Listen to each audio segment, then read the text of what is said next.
B-R-A. How many times do I have to say Brabham? Just want some pizza. Come on. What's the problem? Dude, it's B and it ends with a C. It's only $29 worth of pizza. Why are you making such a big deal I have a about coupon, yes. I have a coupon. Hold on. Can I use a different credit card? Okay. Tom Johnson. All right. Johnson. Let's see if this one works.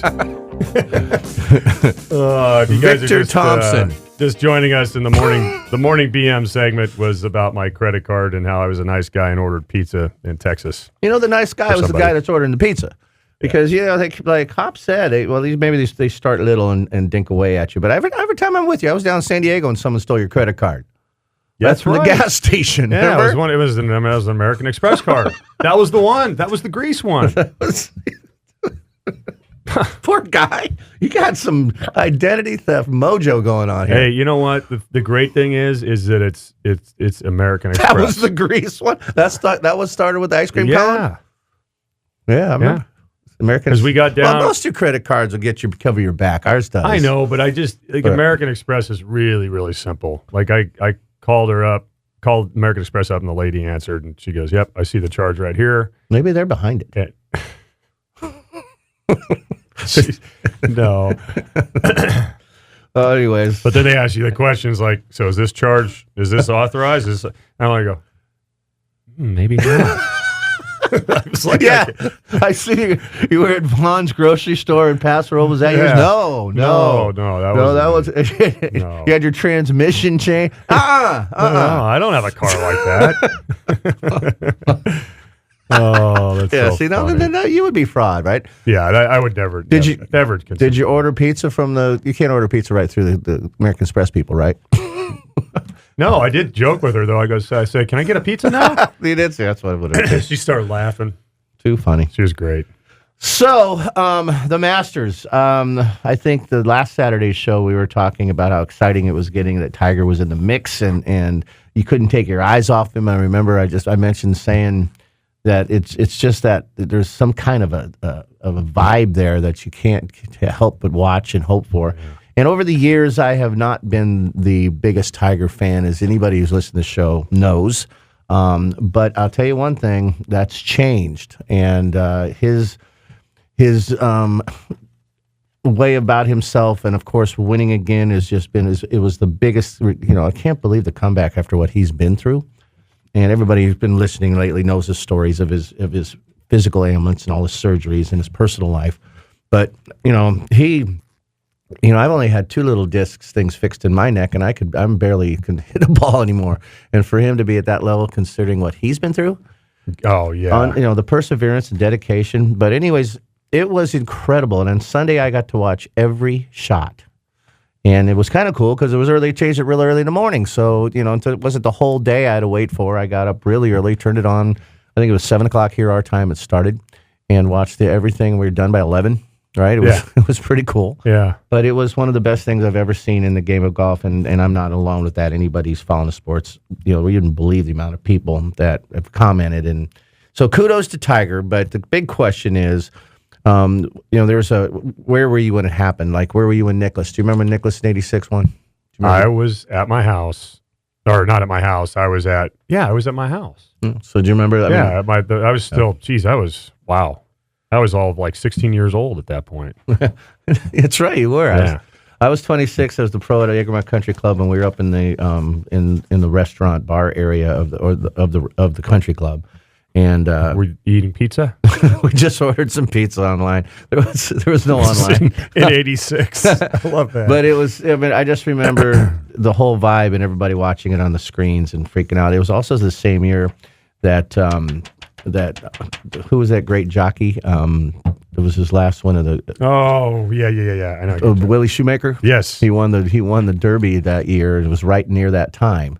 Right, so it was just the old guys, and I made a fortune on him because no one was betting him, and I said, "Well, Nicklaus can win it. I know that Billy Shoemaker can." Did you? Who did you bet on? I bet it's his horse. Really? Yeah.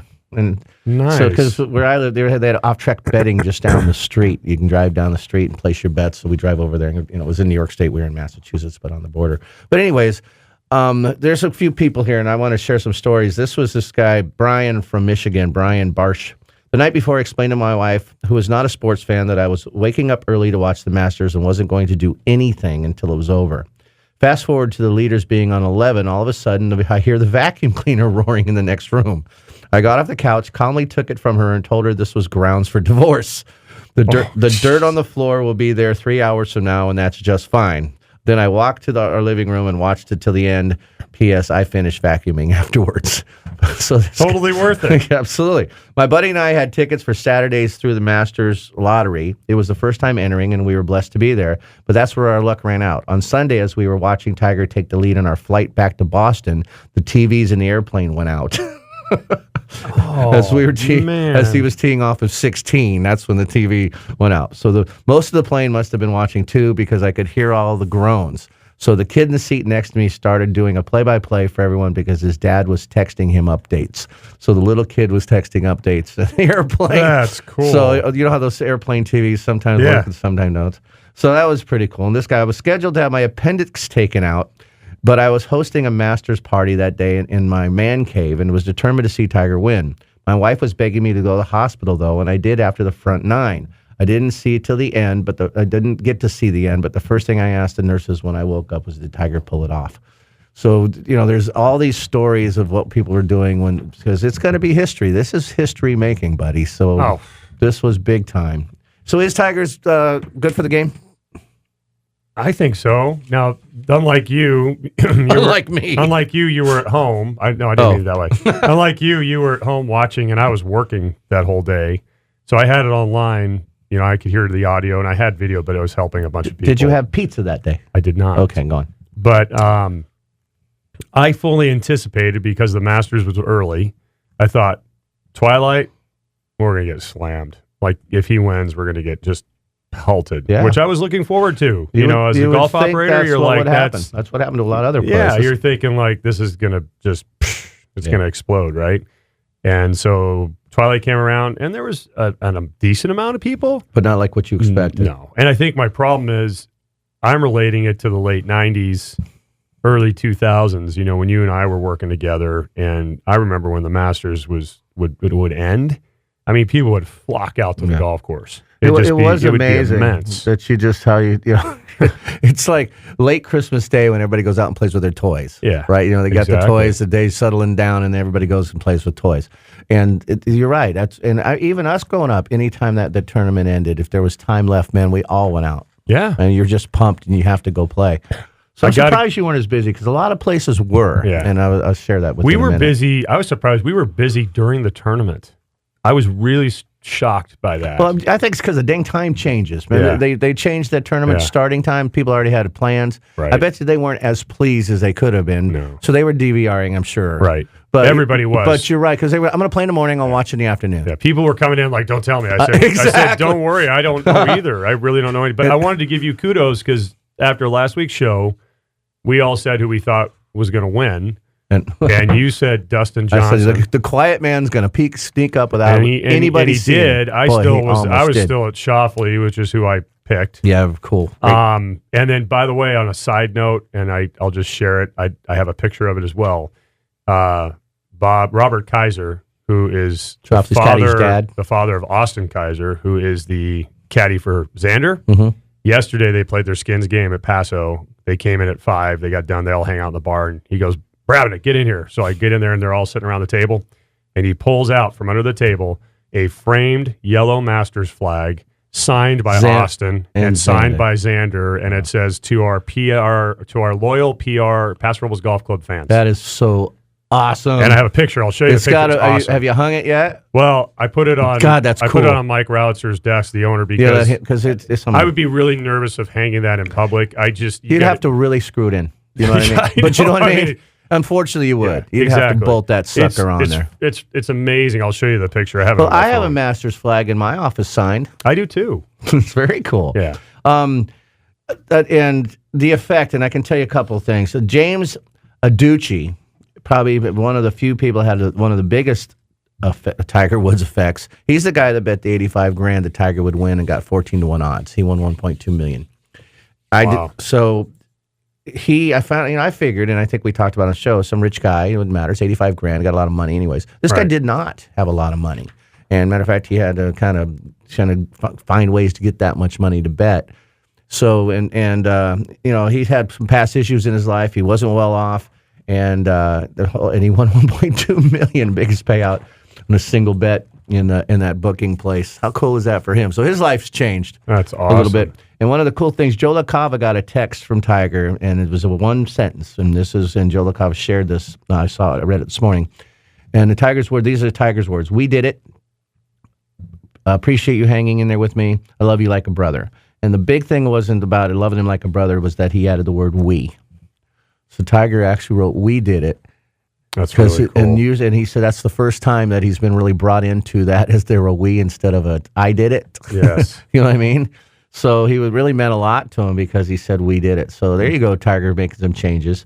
The biggest, like you mentioned, you were amazed that they didn't flock to your golf course, which I kind of am too. The GM of Topgolf said if Tiger wins, golf wins. Topgolf really won, especially right after the Masters. All the Topgolfs that reported back there, they got slammed. Oh, I'm sure. So, and it's new people, brand new people, all kinds of people celebrating the Tiger win. I mean, it's a different venue, obviously. There's a lot of people who can go hit golf balls and not have to, go chase the ball around a course. But he said it just was unbelievable what it's done for golf. And he says, more kids came out. They brought their families. And he's expecting a boom, kind of like in the 90s. They weren't around in the 90s, but they're expecting that kind of boom. Roger Maltby said Tiger just doesn't move the needle. He is the needle. Boy, isn't that the truth?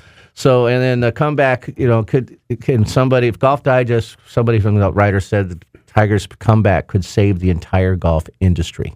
Now, that's a big statement. But he said Masters comeback could save the entire golf industry. And we'll talk a little bit more about that because there's pros and cons. Yes. And I agree. But it was, it was one of the most moving, biggest achievements I've ever seen in sports. That was very cool. We're going to take our second break. We want to thank Sundale Country Club for partnering with Golf Talk Radio with Mike and Billy. Visit them at SundaleCountryClub.com, home of the Bakersfield City Championship for over 30 years. And you can call them at 661-831-5224. When we come back, we'll be talking more about the 2019 Masters, our DraftKings results from our first Golf Talk Radio with Mike and Billy DraftKings League. So stay right with us. Oh, yeah.